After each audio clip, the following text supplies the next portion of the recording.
si Kuya Jens, ano yan, reactor natin yan. Official reactor. Hello mga kalingap! Welcome back sa aking YouTube channel, Kuya Jens. So kung bago ka lang sa aking YouTube channel, huwag niyo pong kalimutan mag-subscribe at click the bell button para like yung updated sa ating mga bagong upload na video. At huwag po natin kalimutan suportahan ang Butim Kalingap sa panguna ni Kuya Val Santos Matubang, Ate Edna Vlog at syempre Kalingap Rob. At pakisuportahan din po ang aming mga kasama sa Butim Kalingap. Nandyan po ang K-Boys, Kalingap Partner, Kalingap Reactor, at lahat po ng charity vloggers sa buong Pilipinas na tumutulong sa mga kabayan natin na lahat may hirap. Suportahan po natin lahat, guys. So ngayon mga kalingap ay habang inaabangan po natin at hinihintay ang ilang pong mga upload vlog ni Kalingap Rob sa ating mga hinahangaang Love Team at Kalingap Angels, ay meron po ako sa inyong mga kalingap ibibigay na isang nangyari po mga kalingap sa isa sa mga event kung saan po mga kalingap ay meron pong isang K-Boys na umamin po ng kanyang nararamdaman mga kalingap.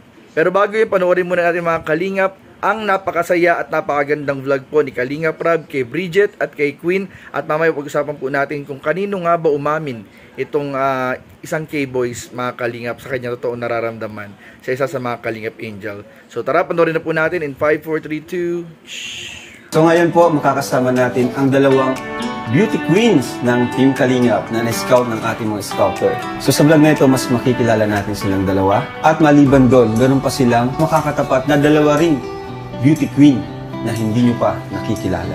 So abangan nyo po yan mamaya mga kalingap. So hindi ko na po patatagalin, kaya welcome na natin sila!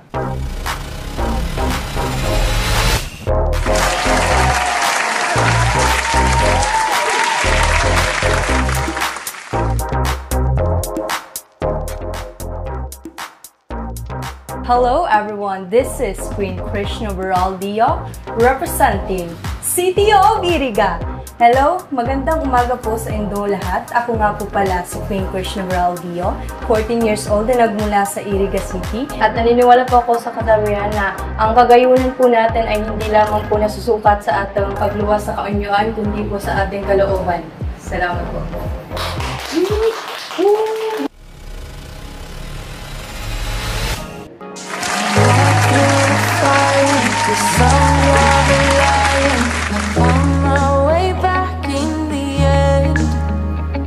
Hi mga Kalingap, this is Bridget J. Carcillior, 18 years old, and I am one of the new angels of Kalingap family. And I am here to represent Daet of Camarines Norte!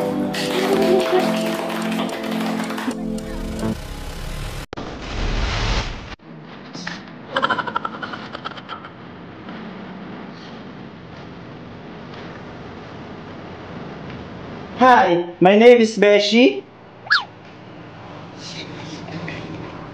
Naniniwala sa kasabihan, maraming lalaking nagkakandara pa. Sa tabi pa rin ni Romeo. Higa!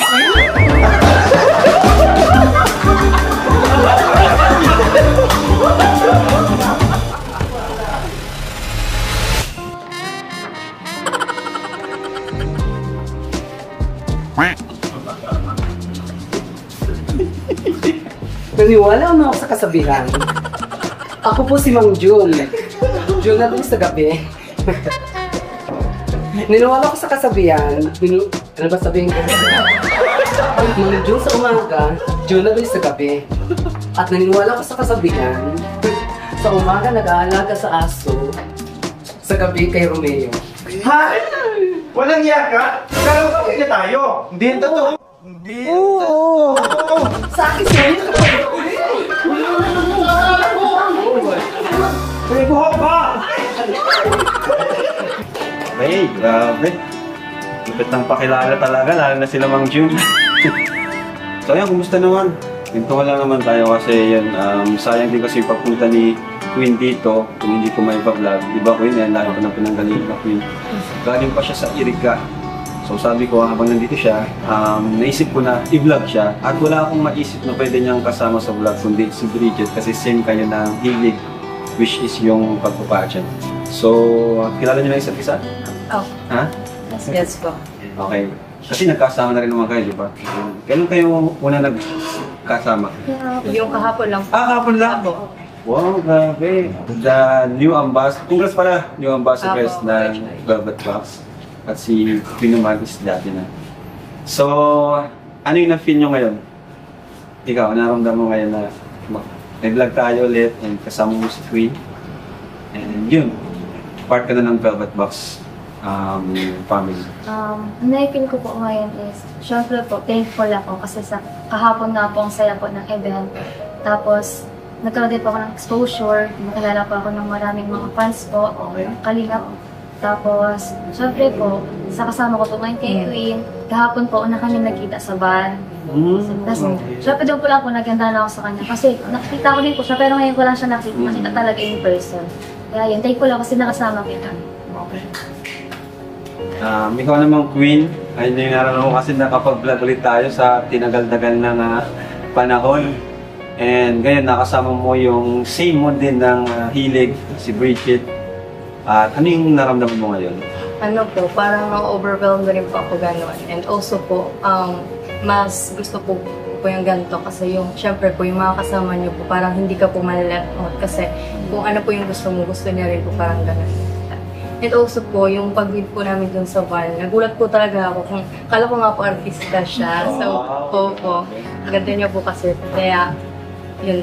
So may hinanda lang ako nitong personal questions para mas makilala pa kayo ng Kalingap community. And sa second part is yung Kalingap related questions naman. No? So wala namang mali at tama sa sasagot nyo. Basta maging totoo lang kayo sa sarili nyo at hindi naman ito paligsahan. Gusto ko lang mas makilala namin kayo kasi kayo yung mga baguhan sa Kalingap. So ready na ba kayo? Yes po. Talaga? Okay. So yun, 10 questions lang to. Mabilis lang, no? So, unang tanong, para sa Bridget, what's the most valuable asset of a woman? For me po, the most valuable asset of a woman, syempre po, as a woman din, para sa akin talaga, ang pinakagusto ko na meron tayo lahat na kababaihan is yung education. Tapos sunod is yung eagerness to learn and most importantly po, humanity. Yun na po para sa akin. And bakit yun yung napili mo? Simula tayo sa education. Bakit education? Education po kasi syempre alam naman po nating lahat na sa panahon ngayon ang pinakamahalaga is yung may pinag-aralan tayo. Kasi syempre kapag meron tayong background sa education natin, mas magiging mulat tayo at mapapasok din po dyan syempre po yung politics. Kumbaga po, kapag marunong tayo, kapag natuto tayo, na kung ano yung dapat natin gawin, naniniwala po ako na syempre doon po magsisimula po yung changes sa buhay natin. And hindi lang po sa buhay natin kasi of course, kapag nagsimula po tayo ng changes sa sarili natin, pwede din po tayong magturo sa ibang tao. Okay. Para naman po sa akin, yung pinaka-importante po talaga is yung independent ka po, ganun. Kasi sa panahon po ngayon, dapat may tiwala ka rin po sa sarili mo, tapos yung kaya mo rin pong dalhin yung sarili mo kahit saan. Parang yung ano ka po, parang flexible ka po kahit saan. So ayun nga mga Kalingap, grabe po, sobrang lap trip talaga ang vlog na ito mga Kalingap, lalong-lalo na pinasaya po lalo ni Junabels at ni Beshi mga Kalingap na talaga namang sobrang good vibes po every time na talagang sila ay makikita po sa mga vlogs po ng ating mga love team, beneficiary at ni Kalingap Rab. At ayun nga mga Kalingap, sa mga gusto pong makapanood ng buong video na yan mga Kalingap, ay bisitahin po ninyo ang YouTube channel ni Kalingap Rab para po mapanood ninyo at mas makilala pa ng lubusan mga Kalingap si Bridget at si Queen, ang mga bagong Kalingap Angels ni Kalingap Rab at syempre po bagong ambassadress ng Velvet Box mga Kalingap. At ayun nga po mga Kalingap, kanina binanggit ko po sa inyo at sa title po natin, sa thumbnail natin, meron pong isang K-Boys na umamin po, umamin. Ngayon, dito niya lang po ito maririnig mga Kalingap, umamin po ng kanyang totoong nararamdaman sa isa sa mga Kalingap Angels. At alam nyo ba mga Kalingap, isa kay Queen or Bridget po ang tinutukoy nating Kalingap Angels. Pero ang abangan po ninyo, sino itong Kalingap o K-Boys na umamin ng kanyang totoong nararamdaman at ano ang magiging epekto nito sa Kalingap. So, yun lamang po at maraming po salamat sa inyong panonood. Please don't forget to like, comment, share, and subscribe sa ating mga video. Maraming po salamat. God bless. Bye-bye.